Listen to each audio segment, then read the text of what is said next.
Hello friends, welcome back. This is Jeet Salal, health and fitness coach and the founder of Himalayan Stallion. Thanks for subscribing to my channel and thanks for your love and support.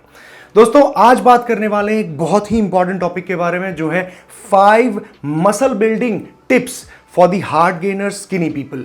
अब सिर्फ ये skinny और heart gainers के लिए नहीं होगा, बल्कि सारे लोग इस दुनिया में जितने भी लोग मसल बिल्डिंग करना चाहते हैं ये 5 टिप्स को दिमाग में बैठा लेना, क्योंकि ऐसे ही सभी लोग मसल बिल्डिंग करते हैं। तो without wasting any time start करते हैं वीडियो को, but make sure thumbs up button को जरूर क्लिक करें, इससे मिलती है हमें मोटिवेशन। और कमेंट सेक्शन में मुझे बताएं कि आपको वीडियो कैसा लगा। ऑलराइट, स्टार्ट करते हैं। सबसे पहली चीज आती है हार्ट गेनर्स के लिए, किसी भी इंसान के लिए मसल पैक ऑन करने के लिए पहली टिप है you need to start eating more. भूल जाओ कि भाई मैं ज़्यादा खाना नहीं खा पाता हूँ या खा पाती हूँ, मुझे मेरी भूख ही इतनी है, मैं क्या करूँ, मैं नहीं, खाना पड़ेगा। You need to eat more. Simple science है ये। आपको कैलोरी सरप्लस में रहना पड़ेगा। अब कैलोरी सरप्लस का मतलब क्या होता है? हमारी बॉडी दिन भर में कुछ अमाउंट ऑफ कैलोरीज को बर्न करती है बहुत सारे फंक्शंस में, जैसे कि आपकी बॉडी के अंदर आपके इंटरनल फंक्शंस हो रहे हैं, जैसे कि सांस लेना, डाइजेशन, ब्रेन फंक्शनिंग, आपके हार्ट, लंग्स, जो ये पेनक्रियाज, इंटेस्टाइन काम कर रही है, सारी चीज़ें कैलोरीज बर्न करती है बॉडी। आपको जिंदा रखने के लिए, to keep you alive and functioning, certain amount of calories को बर्न किया जाता है। इसमें आपका BMR आता है, बेसल मेटाबॉलिक रेट, इसमें आपका नीट आता है, non exercise activity thermogenesis, right, जो बिना एक्सरसाइज के अलावा जो थर्मोजेनेसिस होता है, बॉडी कैलोरीज बर्न करती है, वो आता है। इसके बाद इसमें आता है टेफ, राइट। टेफ क्या होता है? Thermic effect of food. खाना जो है जब आप खा रहे हो उसमें जो कैलोरीज बर्न हो रही हैं डाइजेस्ट करने के लिए, एब्जॉर्ब करने के लिए, वो टेफ होता है। उसके साथ आता है आपका इसमें TEA, यानी कि thermic effect of activity, exercise करते हुए, एक्टिविटी करते हुए जो कैलोरीज बर्न हो रही है। अब अगर आप उतनी ही कैलोरीज दोगे, ज्यादा कैलोरीज नहीं दोगे, उससे सरप्लस क्रिएट नहीं करोगे, तो मसल गेन कैसे होगा?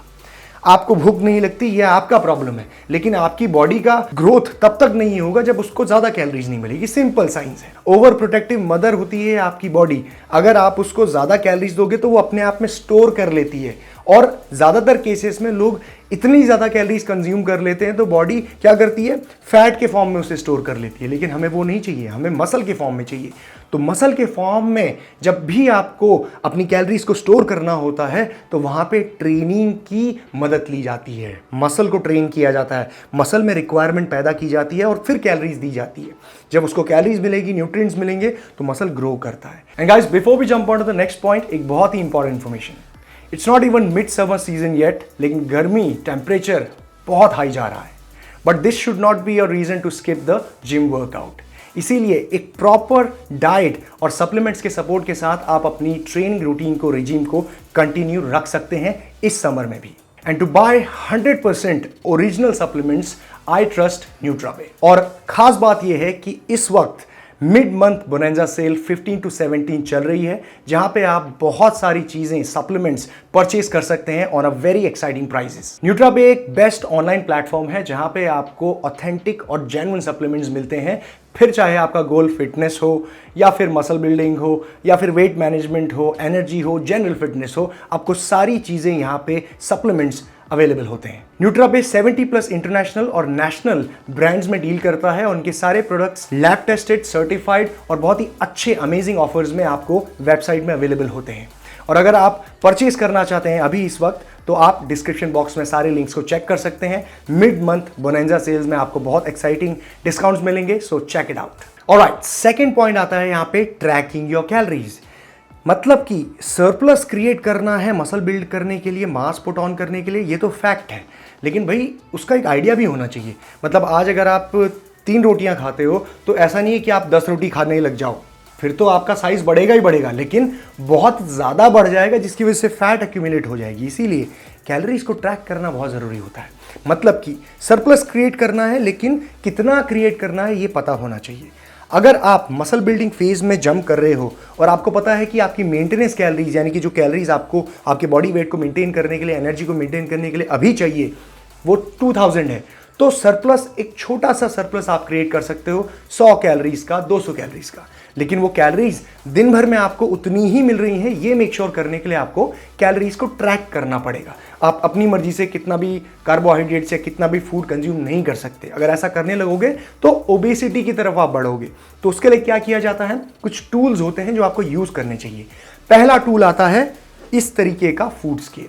अब देखिए ये फूड स्केल होता तो बहुत छोटा सा है लेकिन बड़ा कमाल का है। इसमें आप अपनी हर कैलोरीज, कितना फूड खा रहे हो एग्जैक्टली मेजर कर सकते। जब आप ओट्स खा रहे हो तो ओट्स आप इसमें बोल रखें, ठीक है, इसको 0 करें और उसमें आप ओट्स डालिए। आपको एग्जैक्टली 40 ग्राम खाने हैं, 50 ग्राम खा रहे हैं, आपने मेजर कर लिया। गलती की कोई गुंजाइश नहीं है। छोटी छोटी डिटेल्स जब आप ट्रैक करोगे तब आपको बेहतरीन रिजल्ट्स मिलेंगे। इसीलिए ज़्यादातर जो 99.9% जो लोग हैं इस दुनिया में, उनको डिटेल्ड रिजल्ट्स नहीं मिलते। फिर वो सोचते हैं अरे इसने ड्रग्स लिए, अरे इसने स्टेरॉइड्स लिए। माइंडसेट, जब तक आप ट्रेनिंग को एक काम की तरह फोकस्ड कॉन्शियस एफर्ट नहीं डालोगे तब तक आपको डिटेल्ड रिजल्ट्स नहीं मिलेंगे, भूल जाओ। इसीलिए कह रहा हूं ये छोटा सा टूल लेके आओ, बहुत काम आता है। अब काम यहां पे खत्म नहीं होता। जब आपने मेजर कर लिया उसके बाद आपको एप्लीकेशंस, ऑनलाइन बहुत सारे ऐसे एप्लीकेशन हैं जिसमें आप फूड का अमाउंट डालो, उसमें आपको एग्जैक्टली कितने मैक्रोज यानी कि कितनी कैलोरीज मिल रही हैं, प्रोटीन कितने ग्राम्स मिल रहा है, फैट्स कितने ग्राम्स मिल रहा है, कार्बोहाइड्रेट्स कितने ग्राम्स मिल रहा है, सोडियम, शुगर, सारी चीजें ट्रैक कर सकते हो। दिमाग में विस्फोट हुआ कुछ? हाँ, सारी चीजें ट्रैक कर सकते हो। बहुत सारे एप्लीकेशंस हैं। एक फेवरेट एप्लीकेशन है मेरा जिसका नाम है माई फिटनेस पैल। आज से 6 साल पहले जब मैंने यूट्यूब चैनल स्टार्ट किया था तो पहला वीडियो जाके चेक करना, राइट। उसमें मैंने how to track food and macronutrients में यही एप्लीकेशन के बारे में बताया था।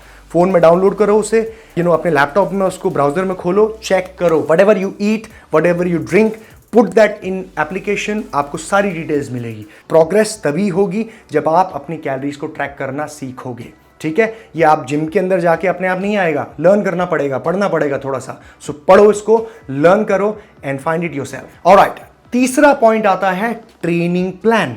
मतलब कि आप जब बात करते हो मसल बिल्डिंग की तो सिर्फ वेट पुट ऑन नहीं करना है। यहाँ पे वेट जो है आपका मसल से बढ़ना चाहिए और थोड़ा बहुत फैट उस प्रोसेस में अगर हमारा बढ़ भी गया चलेगा, लेकिन मेन एम क्या है, मसल पुट ऑन करने का।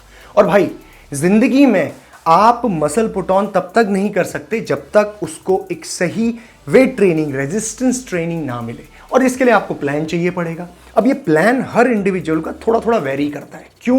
क्योंकि हर इंडिविजुअल अलग अलग है। कैसे? हमारे जॉइंट्स की जो अटैचमेंट्स हैं, मसल बेलीज की, हमारा बायोमैकेनिक्स सबका थोड़ा थोड़ा अलग होता है, जिसकी वजह से हमें एक सही ट्रेनिंग स्प्लिट चाहिए पहले तो, राइट। ट्रेनिंग स्प्लिट का मतलब क्या होता है, वर्कआउट स्प्लिट का, कि भाई हम कौन से दिन कौन सा वर्कआउट करेंगे। कुछ लोग बॉडी बिल्डिंग स्प्लिट यूज करते हैं, जिसे ब्रो स्प्लिट कहते हैं, एक दिन में एक बॉडी पार्ट। कुछ लोग पुश पुल लेग्स, कुछ लोग अपर बॉडी, लोअर बॉडी। तो ये आपके हिसाब से, आपकी लाइफस्टाइल के हिसाब से मैच होने वाला वर्कआउट आपको ढूंढना पड़ेगा। अब भाई मैं 4 ही दिन जिम जा सकता हूं तो मैं कैसे ब्रो स्प्लिट फॉलो कर सकता हूं, उसमें तो 5 दिन लगते हैं। मैं पुश पुल लेग्स कैसे फॉलो कर सकता हूं, उसमें 6 दिन लगते हैं। अगर आप 3 दिन वर्कआउट करते हो तो आपका एक अच्छा स्प्लिट बन सकता है पुश पुल लेग्स का, लेकिन वो आप 3 ही दिन कर पाओगे। अगर आप 6 दिन ट्रेन करते हो तो पुश पुल लेग्स आप 2 बार रिपीट कर सकते हो, फ्रीक्वेंसी बढ़ा सकते हो। अगर आप 5 दिन वर्कआउट कर सकते हो आपकी लाइफस्टाइल, काम के हिसाब से, तो आपके लिए ब्रो स्प्लिट अच्छा रहेगा, यानी 1 body part, single body part a day. दूसरी चीज, एक्सरसाइज सिलेक्शन। भाई अगर कोई स्क्वाट कर रहा है तो इसका मतलब ये जरूरी नहीं है कि आप भी स्क्वाट उतना ही इफेक्टिवली कर पाओगे और मसल ग्रो कर पाओगे। मसल ग्रो करना अगर एम है, जो हम अभी बात कर रहे हैं मसल बिल्डिंग का, तो हो सकता है कि आपको लेग प्रेस में ज्यादा मसल बिल्डिंग देखने को मिले, हो सकता है कि आपको लेग एक्सटेंशन में देखने को मिले। तो ये टेस्ट करनी पड़ती है कि कौन सी एक्सरसाइजेज आपके को सूट कर रही हैं। बायोमैकेनिक्स मतलब मूवमेंट, रेंज ऑफ मोशन आपका कितना अच्छा है किस पर्टिकुलर मूवमेंट में, शोल्डर मोबिलिटी, जॉइंट मोबिलिटी कितनी अच्छी है, हिप मोबिलिटी कितनी अच्छी है, स्टैंस कितना अच्छा कौन से एक्सरसाइज में बन रहा है, डंबल में ज़्यादा अच्छा फील आता है बाइसेप कर्ल्स करते हुए या बारबेल में आता है। तो ये सारी चीज़ें इंडिविजुअली आपको खुद से टेस्ट करनी पड़ेगी, या फिर एक फिटनेस कोच जो आपके सामने आपको देखे, गाइड करे, ऐसे करना पड़े। इसी के साथ ट्रेनिंग प्लान में 2 और चीजें आती हैं, सेट्स, रेप्स और वॉल्यूम। मतलब कि आपको कितने रेप लगाने हैं, 10 लगाने हैं, 12 लगाने हैं या 15 लगाने हैं, और वॉल्यूम आपका कितना रहेगा, नंबर ऑफ सेट्स आप कितने लगाओगे, 12 सेट्स लगाओगे टोटल वर्कआउट में, 15 लगाओगे, 20 लगाओगे। ये डिपेंड करता है आपके एक्सरसाइज के लेवल के ऊपर, यानी कि आप बिगिनर हो, आप इंटरमीडिएट हो, एडवांस हो। बहुत फर्क पड़ता है एक इंटरमीडिएट, एडवांस, बिगिनर के सारे सेगमेंट्स में। क्योंकि अगर एक बिगिनर होगा तो वो रेप रेंज थोड़ा ज़्यादा रखेगा, 15-20 के आसपास रखेगा ताकि उसको मूवमेंट समझने में आसानी हो। बार बार जब वो रेपिटेशन को लगाएगा तो उसको समझ में आएगा, अच्छा हाथ ऐसे मूव होता है, इससे यहाँ पे दर्द होता है, ऐसे मुझे कॉन्ट्रैक्ट करना है। तो लर्निंग का प्रोसेस बेटर होता है बिगिनर के लिए एक बड़े रैप रेंज में। जैसे जैसे आप आगे प्रोग्रेस करोगे, इंटरमीडिएट पहुंचोगे, तो रैप रेंज थोड़ा सा कम कर सकते हो। हाइपरट्रॉफी यानी कि मसल बिल्डिंग रेंज में ही रहोगे 8, 10, 12 वाले में, लेकिन ज़्यादा वेट लिफ्ट कर पाओगे जैसे जैसे आप ग्रो करोगे। चौथा और बहुत ही इंपॉर्टेंट पॉइंट आता है मसल बिल्डिंग के लिए, आई थिंक सबसे इंपॉर्टेंट है, वो है प्रोग्रेसिव ओवरलोडिंग। मतलब सिंपल लैंग्वेज में कहूं कि नेक्स्ट टाइम जब आप ट्रेन करने जाते हो तो यू शुड बी एमिंग कि मुझे पिछली बार से बेटर परफॉर्म करना है, चाहे वो ज़्यादा लोड उठाना हो, चाहे वो एक्स्ट्रा रैप लगाना हो, चाहे सेट के बीच में कम रेस्ट लेना हो, प्रोग्रेसिव ओवरलोड करना पड़ेगा। मतलब अपनी बॉडी को ज़्यादा पुश करना है। अगर वही सेम तरीके से आप अपनी बॉडी को ट्रेन कर रहे हो जैसे लास्ट वीक कर रहे थे या उससे पहले कर रहे थे, तो आप भी तो वहीं रहोगे ना। आपने ग्रोथ जब अपनी ताकत ज़्यादा नहीं लगाई या फिर एफर्ट ज़्यादा नहीं लगाया, तो आप ग्रोथ कैसे एक्सपेक्ट कर सकते हो। अगर आप 100 kg की बेंच प्रेस आज लगा रहे हो और आप चाहते हो कि मुझे चेस्ट ग्रो करना है, तो आपका एम 3 महीने में, 4 महीने में 100 kg की बेंच प्रेस से ऊपर बढ़ के 105, 110 पे पहुंचने का होना चाहिए for a given repetition. 10 repetition 100 kg के आ रहे हैं, तो 3-4 हफ्ते बाद कोशिश है कि 100 kg के ही 12-15 रेपिटेशन तक आए, या फिर 110 kg में 10 रेपिटेशन आए। ये एम से ट्रेनिंग करनी होती है, इसे ही कहते हैं प्रोग्रेसिव ओवरलोडिंग। और अगर आप ये नहीं कर रहे हो तो भूल जाओ मसल बिल्डिंग आपकी होगी। और सबसे ज़्यादा मिस्टेक 99.9% लोग यही करते हैं। ठीक है, अब पॉइंट आता है भाई करेंगे कैसे ये। इसको करने के लिए दोस्तों लॉग बुक मेंटेन करनी पड़ती है। लॉग बुक क्या होता है? नोट्स बनाना। भाई आपने लास्ट टाइम क्या किया था, कौन सी एक्सरसाइज करी थी, कितना रेस्ट लिया था, कितने रेपिटेशंस लगाए थे। अगर आपको इसके बारे में कोई हवा नहीं है, कोई आइडिया ही नहीं है, मतलब कि आपके पास लास्ट टाइम का कोई डेटा नहीं है कि आपने क्या किया था, याद भी नहीं है आपको, तो आप इस वीक क्या करोगे। सो ये चीज़ें आपको खुद से करनी पड़ेंगी। मतलब कि जिम में नोटबुक लेके जाने में अगर आपको शर्म आती है या फिर लोग हंसते हैं देखो नोटबुक लेके आया, क्या दिमाग ही नहीं है इसके पास, याद नहीं रहता ऐसे, भूल जाओ। ये इंडिया में मैंने देखा है किसी को कोई भी नोटबुक, छोटी सी डायरी लेके नहीं आता अपने ये नोट्स करने के लिए, लेकिन फॉरेन कंट्रीज़ में जो स्पेसिफिक डिटेल ट्रेनिंग करते हैं, जिनको पता है कि मैं लास्ट वीक क्या किया था, इस बार क्या करना है मुझे, दे note every single thing down and that's how you get detail results. समझ रहे हो? मतलब कि ये आप ट्रेनिंग को, एक्सरसाइजिंग को इस तरीके से मत लो कि बस जिम के अंदर जाएंगे, अपने आप बस ज्ञान का स्रोत जो है ऊपर से फूटेगा और यहाँ पे से गंगा माँ की तरह सब यहाँ पे हम स्टोर कर लेंगे, शिव जी की तरह। ऐसा नहीं होने वाला। आपको everything you have to do it yourself. और शर्माने वाली बात नहीं है। जैसे आप साइंस पढ़ते हो, केमिस्ट्री पढ़ते हो, फिजिक्स पढ़ते हो, मैथ्स पढ़ते हो, जितनी तैयारी आप इंजीनियरिंग, मेडिकल के लिए करते हो, उतना ही फोकस्ड कॉन्शियस एफर्ट डाल के आपको करना पड़ेगा। Then only you will get results, otherwise भूल जाओ। इसीलिए फिर कहते रहना आप इंटरनेट पे लोगों को देख के, यार ये ऐसी कैसी बॉडी बना दी इसने, ये तो पॉसिबल ही नहीं है, नेचुरल, ये तो हो ही नहीं सकता, हम तो 5 साल से कर रहे हैं। 5 साल से 10 साल से कर रहे होगे, लेकिन ऐसे नहीं कर रहे होगे, दुनिया भर के ब्लंडर कर रहे होगे, तभी आपको रिजल्ट नहीं मिल रहा। Focus on details, start making log book. और इसीलिए जब भी आप मेरा ट्रेनिंग प्लान देखते हो, मेरा वर्कआउट प्लान देखते हो, तो उसमें मैं स्ट्रेट सेट्स लगाता हूँ। स्ट्रेट सेट्स मतलब कि हर सेट में, भले ही मुझे 4 सेट लगाने हो, 3 सेट लगाने हो किसी एक गिवन एक्सरसाइज के, I keep the same weight. मतलब कि वर्किंग सेट मेरा सिर्फ एक ही वेट से होता है, सेम वेट से। स्क्वाट लगा रहा हूँ तो 3 सेट 140 kg से ही होंगे, भले ही 6 या 8 रेपिटेशन आ रहे हों।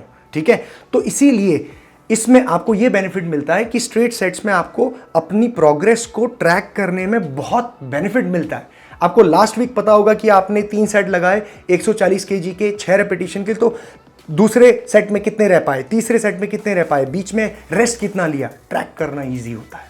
Okay, 5th and last important point आता है रिकवरी एंड रेस्ट, या रेस्ट एंड रिकवरी। अब रिकवरी को आप वो मत समझो कि भाई मैं सही खाना खा रहा हूँ, सही सप्लीमेंट ले रहा हूँ तो मेरे रिकवरी बेहतरीन हो जाएगी। बहुत ही इंपॉर्टेंट फैक्टर लोग मिस कर जाते हैं, बहुत ही बड़े परसेंटेज में, आपका रेस्ट। नॉन ट्रेनिंग आवर्स, जब आप ट्रेनिंग नहीं कर रहे हो तब आप क्या कर रहे हो, इससे बहुत फर्क पड़ता है। मतलब आप बैठे हो, आप लेटे हो, या आप चल रहे हो, दौड़ रहे हो, ट्रेनिंग के अलावा, उससे बहुत फर्क पड़ता है आपकी रिकवरी में, और आपके बॉडी मसल कैसे रिकवर हो रहा है, सेंट्रल नर्वस सिस्टम कैसे रिकवर हो रहा है उस पर। अगर आप जिम के अलावा भी दिन भर दौड़ते रहते हो, बेमतलब घूमते रहते हो, या फिर आप जहाँ पे बैठ सकते हो वहाँ पे भी खड़े हो, जहाँ पे लेट सकते हो वहाँ पे भी बैठ के अननेसेसरी अपना टाइम वेस्ट कर रहे हो, तो इससे रिकवरी पे फर्क पड़ता है। क्योंकि the more you get rest the well your body will recover. समझ रहे हो? और इस रेस्ट पीरियड को बढ़ाने के लिए आपको कॉन्शियस एफर्ट डालना पड़ेगा। इनफ स्लीप लेना बहुत जरूरी है। एटलीस्ट 7 से 8 घंटे आपको रात को सोना चाहिए। Proper deep sleep, quality sleep, ये सबसे मैक्सिमाइज करता है आपके रिकवरी के प्रोसेस को। आपका मसल रिपेयर होता है, इंटरनल ऑर्गन्स भी आपके सही तरीके से रिपेयर होते हैं, ब्रेन फंक्शनिंग सही होती है। स्लीप बहुत इंपॉर्टेंट है। उसके साथ साथ थेरेपीज, बहुत सारे लोग इस पे फोकस नहीं करते कि थेरेपी करानी चाहिए नहीं करानी चाहिए, लेकिन अगर आपको मौका मिलता है तो मसाज, डीप टिश्यू मसाज, इस तरीके की थेरेपीज आपको कराते रहनी चाहिए। इससे पोस्चरल इम्बैलेंस भी आपके दूर होते हैं। साथ ही साथ आपकी बॉडी में जो एक एफिशिएंसी है काम करने की, मसल ग्रो करने की या फिर एक्टिव रहने की, वो बढ़ जाती है। So these are the 5 important tips जो मैं आप सभी लोगों को देना चाहूँगा, specially hard gainers, skinny people. बहुत आपकी ज़िंदगी में ये चीज़ें काम में आने वाली हैं। अगर आपको कोई भी कंफ्यूजन होता है और आपको चाहिए कि कोई टॉपिक में आपको और डिटेल इन्फॉर्मेशन चाहिए, तो कमेंट सेक्शन में मुझे बताइए। I will make a detailed video on how to exactly do that particular thing. Alright, so thank you very much guys and take care. I will see you soon. Jeet Selal, signing of.